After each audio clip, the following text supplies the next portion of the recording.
Happy Sunday morning breakfast dalia upma, கோதுமை ரவை உப்புமா, வறுத்துண்டெல்லாம் பண்ணிடுமா. அப்புறமா காய்கறியெல்லாம் போட்டு பண்ணலாம்.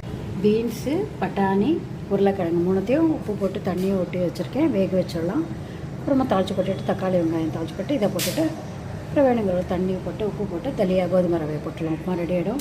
சில பேர் தக்காளி வெங்காயம் வதக்கும் போது இந்த காயெல்லாம் வதக்குனா எப்படி வேகுன்றது எனக்கு புரியல, கலரும் மாறிடும். அதனால நான் தனியாக வேக வச்சிடுறேன்.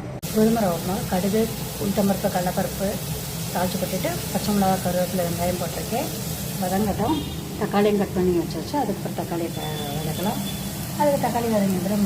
மற்ற காயெல்லாமும் போட்டு வேக வச்சுட்டு தண்ணி விட்டு உப்பு போட்டு கோதுமை ரவை போட்டு உப்புமா ரெடி. வெங்காயம் தக்காளி போட்டிருக்கு, இதுவும் கொஞ்சம் வதங்கட்டும். தக்காளி வெங்காயம் வதங்கினோடனே மற்ற காயெல்லாம் போட்டாச்சு. கொஞ்சம் மஞ்சப்பொடி ஒரு பிஞ்சு போட்டு தண்ணி விட்டுடலாம்.